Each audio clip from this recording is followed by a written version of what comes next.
올해 1분기에 태어난 출생아 수가 1년 전 같은 기간보다 7.4% 증가했습니다. 통계 작성을 시작한 이래 역대 최고치인데요. 합계 출산율도 2년 만에 0.8명대를 회복했습니다. 한지영 기자입니다.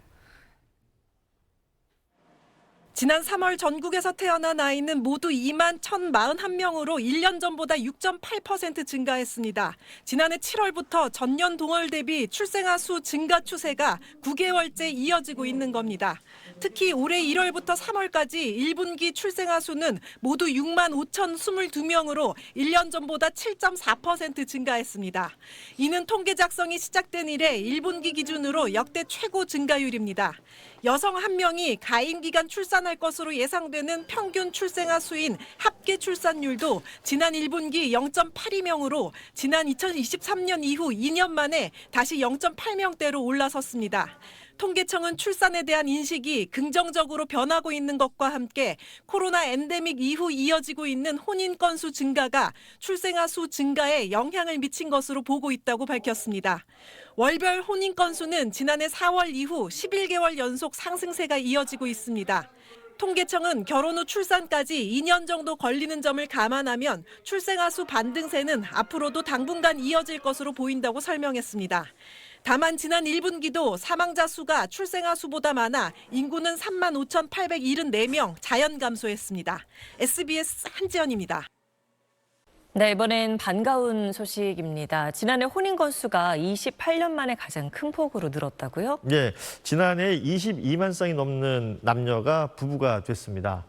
혼인 건수는 재작년보다 15% 가까이 늘면서 1970년 관련 통계 집계를 시작한 뒤 28년 만에 가장 큰 폭으로 늘었습니다. 연간 혼인 건수는 지난 2010년 이후 줄곧 감소세를 보여왔는데요. 특히 코로나 팬데믹이 한창이던 2021년부터는 20만 건 아래로 내려왔고 2023년까지 3년 연속 20만 건을 밑돌았습니다. 그러나 코로나가 끝나고 결혼 정년기인 30대 초반 인구가 늘면서 2년 연속 20만 건을 넘겼는데요. 통계청은 결혼에 대한 인식 변화와 정부의 혼인 출산 장려 정책 등의 영향도 있다고 분석했습니다. 인구 1000명당 혼인 건수 역시 4.4건으로 5년 만에 최고치를 기록했는데요. 지난해 평균 초혼 연령은 남성이 33.9세, 여성은 31.6세였습니다. 지난해 육아휴직 사용자가 역대 최고치를 기록했습니다. 2024년 한 해 육아휴직을 사용한 근로자는 13만 2천여 명으로 전년 대비 5.2%포인트 증가하며 역대 최고치를 기록했습니다. 특히 남성 육아휴직자는 4만 1천여 명으로 전체 31.6%, 남성 육아휴직 비율이 꾸준히 늘어 처음으로 30%를 넘어선 겁니다. 말로만 육아휴직자, 남성 육아휴직 이런 게 뭐 자유롭다 하는 게 아니라 실제로 분위기를 보니까 나도 써도 될 것 같다. 이런 좀 긍정적인 얘기들 많이 듣고 육아휴직 나왔습니다. 육아기 근로시간 단축제도 활용도 꾸준히 늘고 있습니다. 지난해 사용자 수는 14.8%포인트 증가하며 육아휴직 증가율의 3배 가까운 속도를 보였습니다. 정부는 올해부터 육아휴직 급여 상향과 사후 지급 방식 폐지 등 지원을 대폭 확대했습니다. 또한 육아기 근로시간 단축제도 적용 연령을 초등학교 6학년까지 확대하는 육아지원 3법도 시행됩니다. 육아휴직을 사용했을 때 불리한 처우를 받지 않는 그러한 문화일 때 마음 놓고 쓸 수 있는 거죠. 개인의 만족도가 높아지고 그러면서 좋은 인재들이 그 회사에 모이고, 왜냐하면 이 회사에 오면 육아휴직 마음대로 사용할 수 있고 너무 좋아, 근로자를 위한 회사야 이러면 좋은 인재들이 그 회사에 모이거든요. 고용노동부는 일하는 부부의 출산 육아 부담을 덜고 안심하고 경력을 이어갈 수 있도록 관련 제도를 적극적으로 지원하겠다고 밝혔습니다.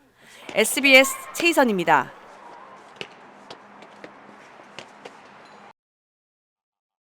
구독자 약 2,400만 명을 보유한 독일의 유명 과학 유튜브 채널 크루츠 게작트. 지난 2일 이 채널은 한국은 끝났다라는 제목으로 한국의 저출산 문제를 다룬 영상을 업로드했습니다. 영상은 먼저 2023년 기준 한국의 합계 출산율인 0.72명이 앞으로 지속한다는 가정을 세웁니다. 이렇게 되면 2060년 한국 인구는 지금보다 30%가 줄어든 3,500만 명 수준으로 쪼그라듭니다. 더 심각한 건 3,500만 명 중 절반이 65세 이상 노인이라는 점인데, 반면 25세 이하 인구는 전체의 10%도 채 되지 않게 됩니다.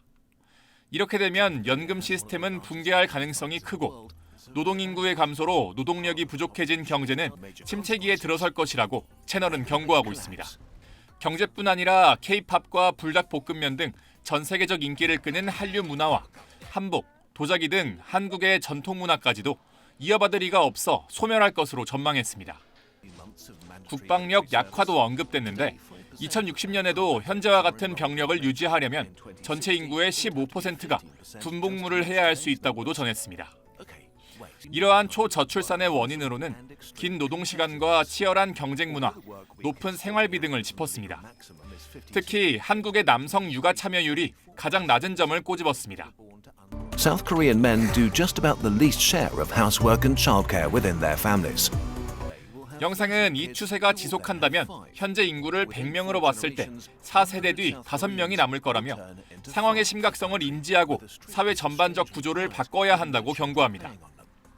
영상은 공개 일주일 만에 1000만에 가까운 조회수를 기록하며 큰 반향을 일으키고 있습니다.